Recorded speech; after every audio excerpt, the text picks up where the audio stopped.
It should come as no surprise that the conservator's mind would be obsessed with solutions, fixing things, taking a damaged painting and through the employ of methods and materials affecting a positive change. Well, that's what it's all about. And there's usually very little disagreement on that final destination between the painting, the conservator, and the client, except when there is. And every so often, a client arrives with a set of wants and needs that are seemingly incongruous with those of the object and the conservator. And the burden to marry those seemingly disparate desires into one unified vision falls squarely on the shoulders of the conservator. But with every challenge comes an opportunity. The opportunity to use a material that's never been used before, to try out a new technique, to design and fabricate the perfect tool. And if ego can be cast aside for humility and convenience for curiosity, well, then the opportunity to fundamentally rethink conservation and what defines a solution exists. And that can be truly exciting. Can a painting with this much damage be considered fine art? Or is it now artifact? A recording of the passage of time, complete with wounds and trauma etched onto its surface. And trauma this painting experienced, with a massive tear right to the sitter's forehead. Extreme water damage resulting in the entire right side of the painting being lost. And the paint layer that exists is so precariously bonded to the canvas that one false move and it could all be lost. And so we have to wonder what happened to this painting that resulted in this state. But more importantly, what do we do with it? How do we find a solution to fix these problems that will make the painting, the conservator, and client happy, particularly when the painting will defy expectation, when the work won't follow the normal course of action, when the project itself is the contrarian?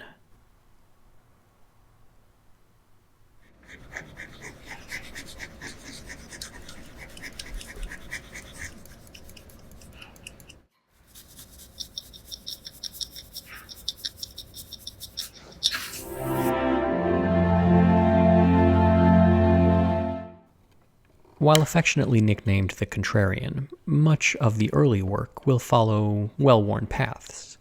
Things like removing the painting from the frame don't require much reinvention, particularly when the painting is held in with rusty old tacks. And I'm going to pull these tacks out and hang on to them because I have a feeling that they might come in handy later. I'm not 100% certain, but if I throw them away, well, their fate has been sealed, and they can't come in handy later.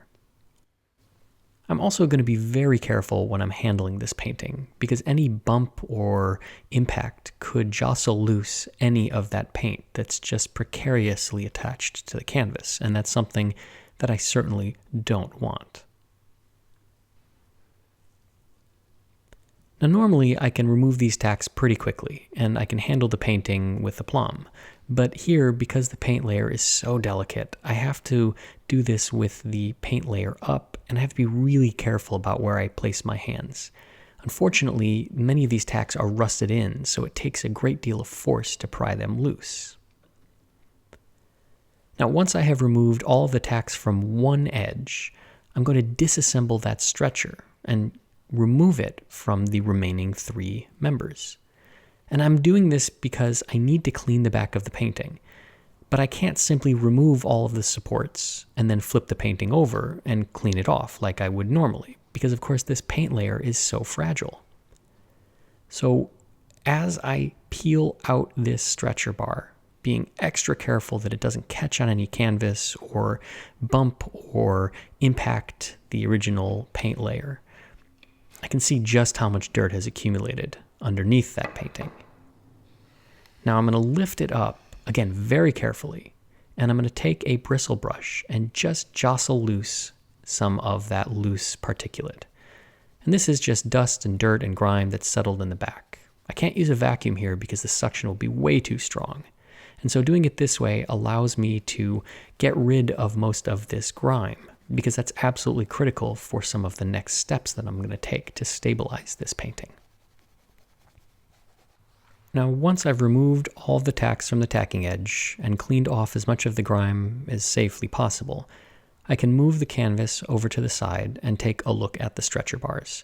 They, of course, need to be cleaned too, but they are pretty old and I want to make sure that there's no damage to them. So going over them once with this brush and taking a close look is critical to examining them to make sure that they are strong enough to support this painting. And as I disassemble them, I notice that there is some writing on the back. It seems to say AK 1871, an interesting data point. Now, handling a painting like this that is so fragile requires extra care. So I'm sliding it onto a piece of acid-free foam core, which will be the transport as I move it into the other room where I'm going to start the first of many treatments to stabilize the painting.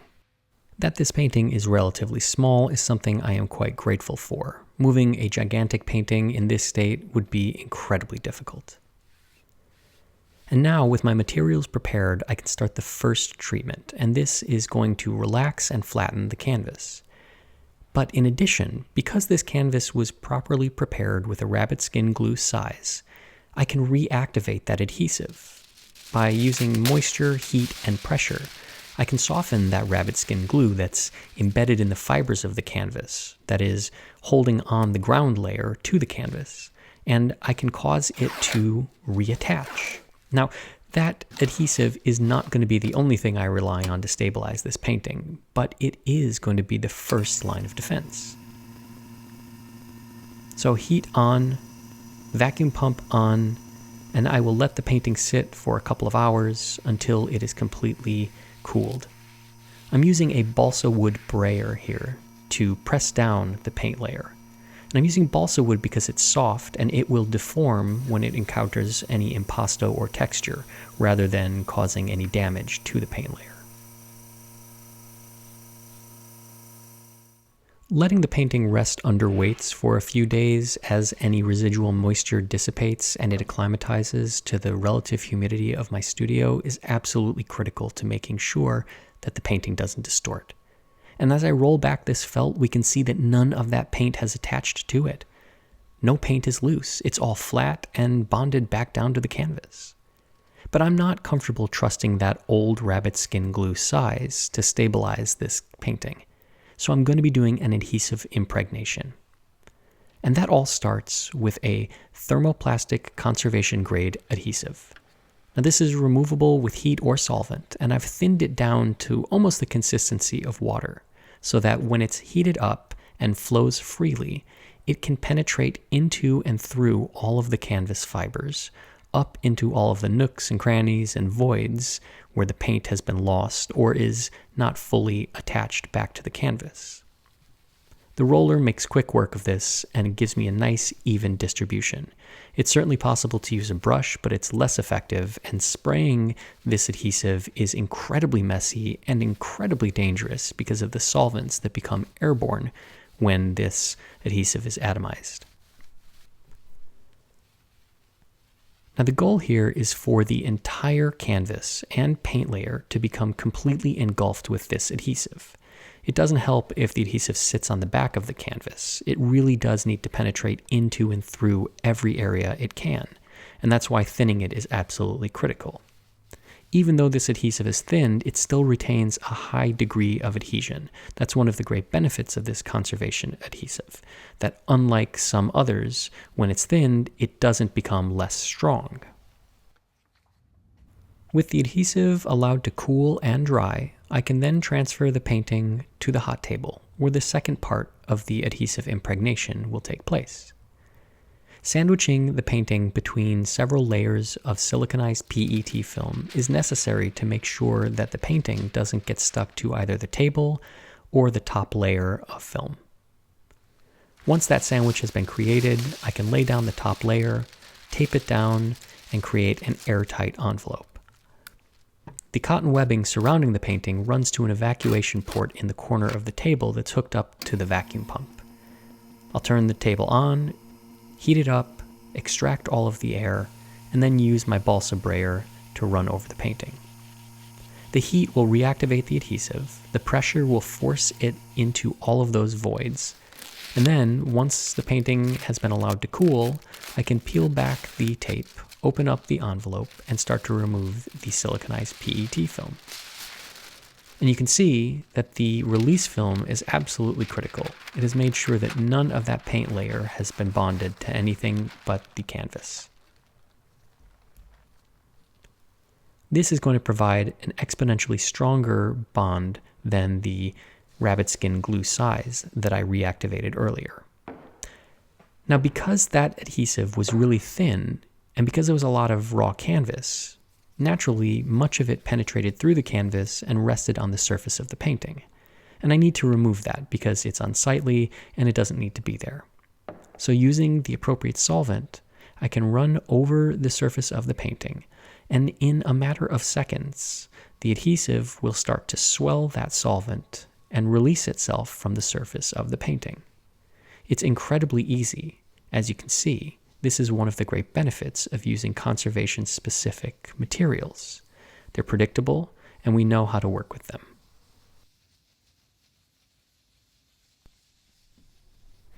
Now at this point, perhaps midway through the project, the work executed thus far may seem familiar or even rote.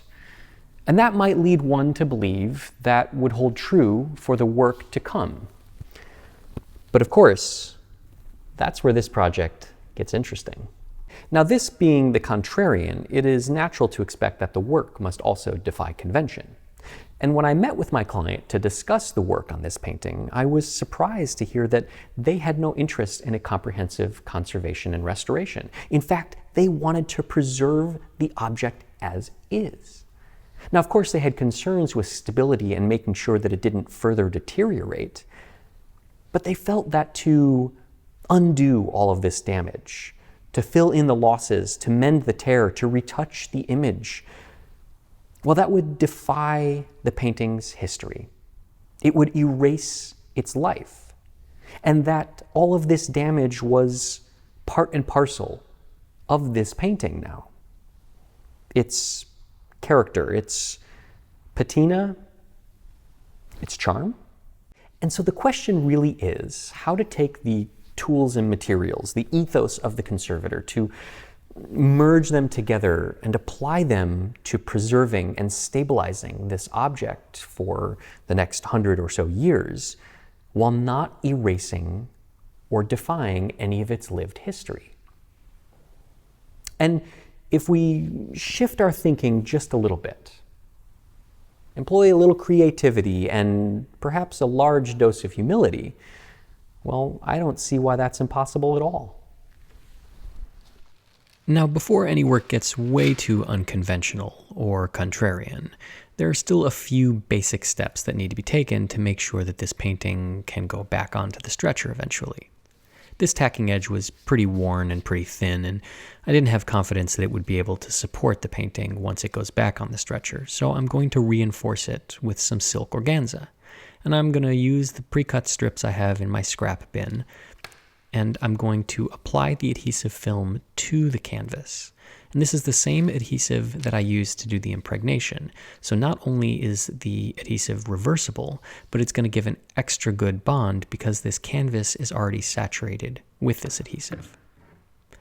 Using a basic iron without any steam and a relatively low heat, I can tack on this adhesive film and then peel back the release layer and then lay down the silk organza onto the film. This silk organza will just make sure that the fidelity of the original canvas is enhanced. It's not as strong as a strip lining, but in this case, because there is a tacking edge, I don't need to add material. And in addition, if I added material, well, it would be visible. Everyone would see that I was there. Precisely what my client doesn't want. So the choice of using a concealed material that is going to add structural integrity was absolutely critical. Now, as I move along, I'm using my handled weight with a piece of oak on it to make sure that this canvas doesn't distort. Because if it does, well, I've created a problem while trying to solve another one. Now, this silk organza was larger than the tacking edge. And normally it wouldn't be a problem to leave this. But again, I don't want any of this to be visible. My client doesn't want any of this to be visible. That would indicate that work has been done, that it has been to a conservator's studio.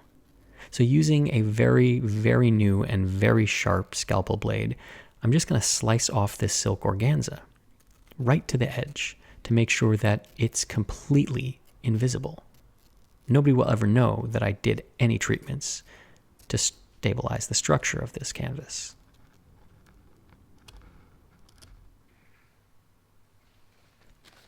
Now, in addition to stabilizing the tacking edge, there is a big tear here. Now, normally I would bridge this tear, use Belgian linen strands and lay those down with an adhesive and then press them, and they would hold the canvas stable and they would look great and everyone would be happy, except my client, because of course they don't want me to quote unquote fix this tear. But of course I can't just leave the tear because that will wreak havoc on the canvas. Over time, with humidity changes, it might shrink and open up, and that would be really problematic.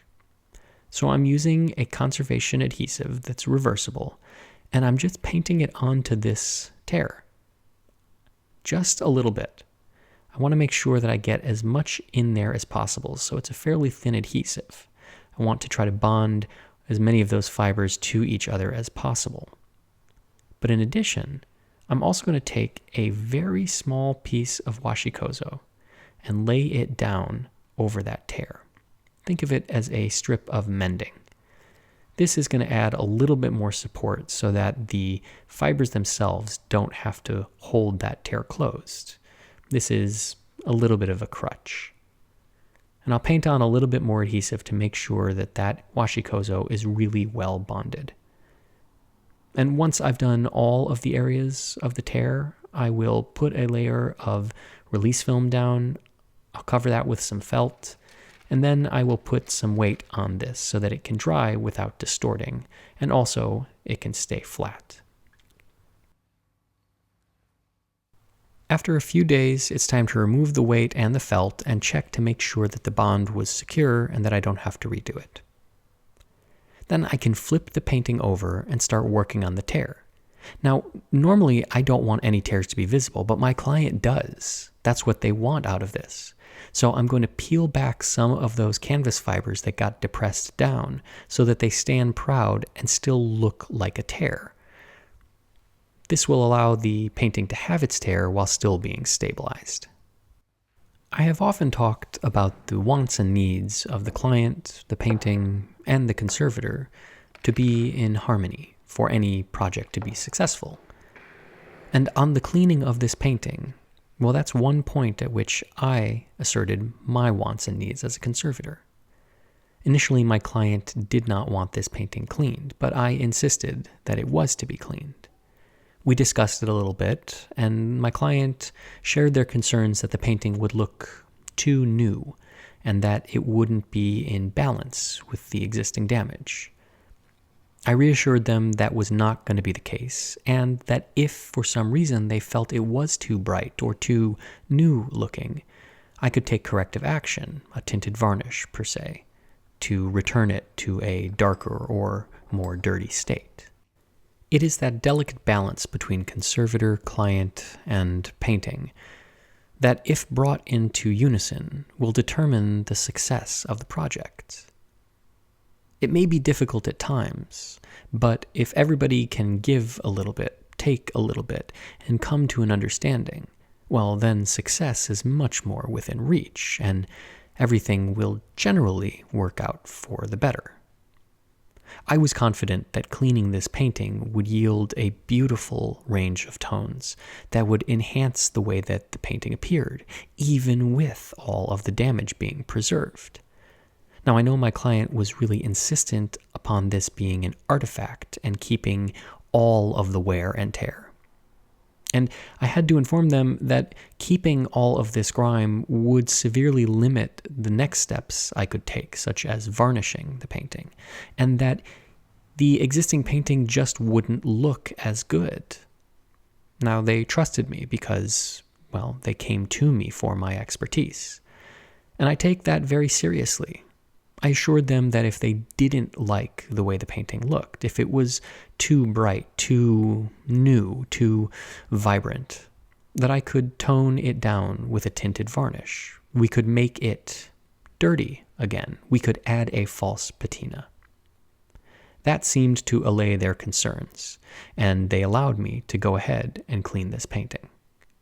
I am confident that once they see it cleaned, they will think that they have made the right decision.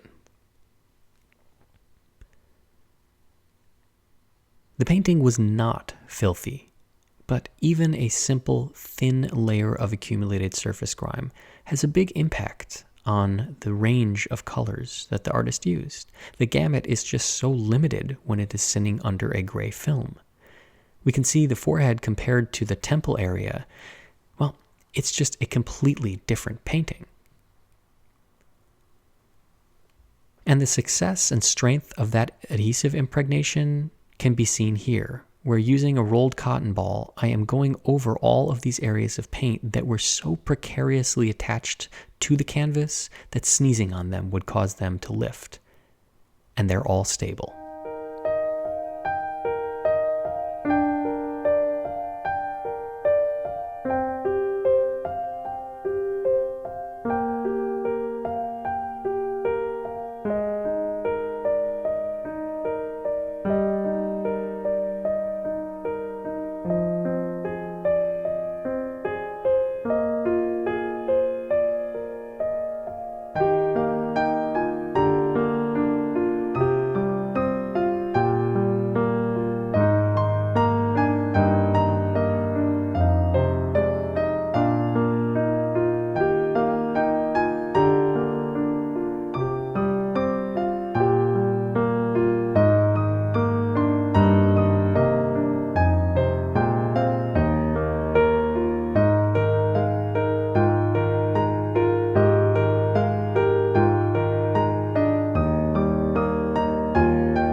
With the cleaning of the painting complete, I can turn my attention to the stretcher support and prepare for the return of the canvas.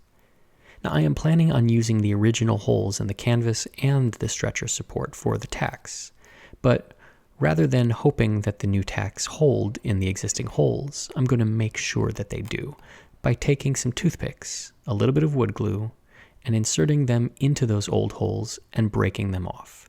These will bond into these holes and make sure that when the tacks go in, they don't pull out. This is an old carpenter's trick, one that I learned many, many years ago. Once that glue has been allowed to dry, I can start assembling the stretcher. And this stretcher is of dubious quality. 3 of the sides are big and fine, but one of them is very small. I wanted to replace it, but of course I knew that my client would not be happy with that. So I'm going to have to make a concession there. Luckily, I think it will hold. I just have to be careful when I'm handling it and when I'm tacking it. Once it's all put together, it will be fine. It will not be subject to any undue forces, but you can see just how thin that top bar is. I am going to square it up because I want to make sure that it doesn't flex or become a parallelogram while I'm working on it. So after I have squared up the edges, I will tap the stretcher into place, and then I'll use some old nails to secure it so that it doesn't move. I've been using these nails for probably 15 years, and so they're all bent out of shape, but they are trusty and they seem to do the job, so I don't really see the need to replace them. With the stretcher ready for the canvas, I will transfer the canvas onto the stretcher and start aligning it, making sure that all of the corners, all of the sides are precisely where they need to be. Now, because I'm using the original holes, I can use them as a registration system, so to speak. And I've saved the tacks that I pulled out. Rusty, bent, and questionable. But this is what my client wanted, so I'm going to use them.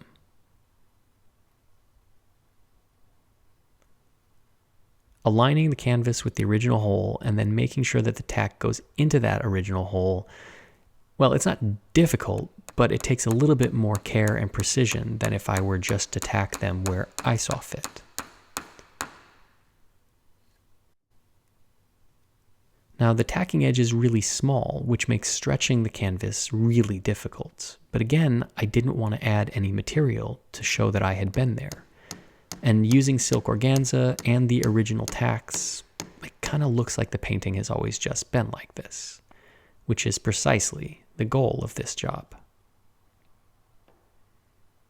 Now, good thing for me, I am up to date on my tetanus shots because handling rusty tacks is not a great idea. And I generally wouldn't do this. In fact, I never do this. Well, except when my client demands it.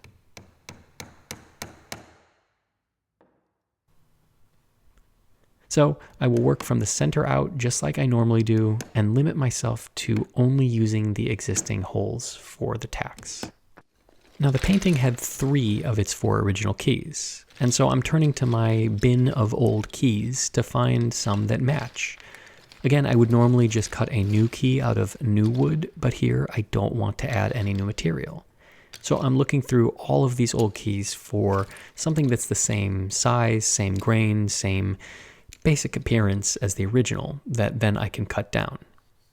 Once I found it, I'll go over to my bench and I'll start trimming it down. This is a little bit too small to use a bandsaw. I like to keep my fingertips, so I'm going to be using a Japanese pull saw, which will allow me to have a precision cut without running the risk of taking off, well, another one of my fingertips. No, I'm just kidding. It's fine. I just cut myself doing something at home. So I've trimmed down one side. I'm going to trim down the edge, and then this key will be ready for the stretcher. And even though this stretcher only has 4 keys, they are designed in a way that they will actually expand all 4 joints pretty efficiently.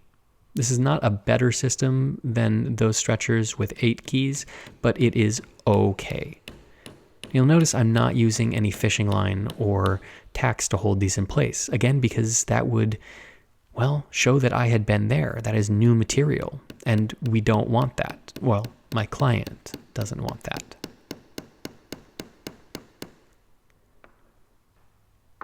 And now the painting, well, it's all done.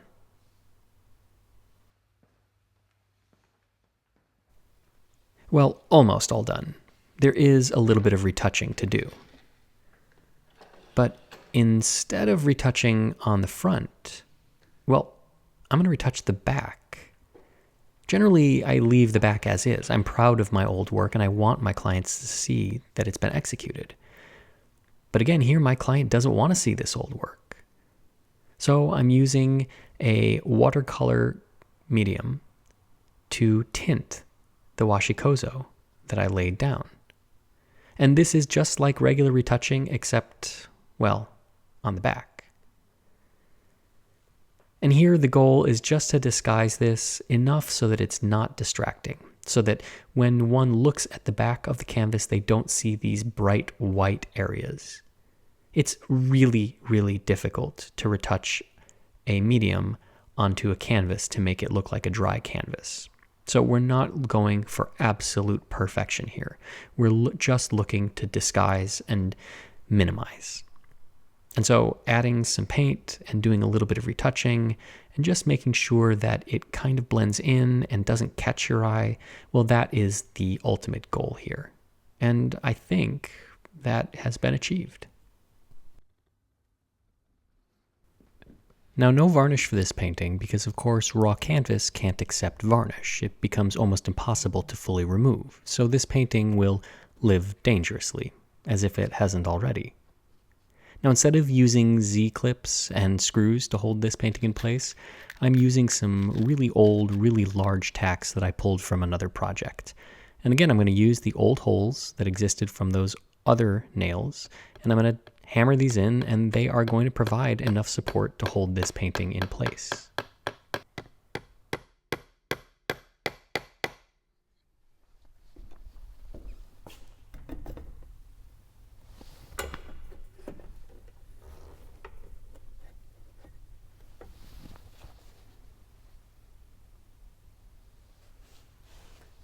Well, that's it. All the work is complete. Painting is ready to go home. And, some of the ironies about this project were that the work itself wasn't fundamentally easier. Yes, not having to do all of that retouching certainly made it a shorter project and maybe a little less stressful. But it still took a lot of effort, a lot of patience, and a lot of focus. And the final product, the outcome, is not a radical transformation. The painting kind of looks, well, the same. And that might lead one to think that this wasn't a successful project, that the outcome was less than stellar. But that's where one would be mistaken, because all along, the goal was never to return this painting to a state pre-damage.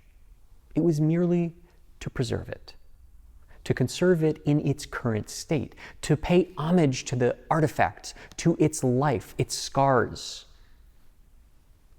And yes, my fingerprints are all over this painting, front and back. But the fact that they're invisible and that nobody knows that I was there, well, for this project, I think that's a true marker of success.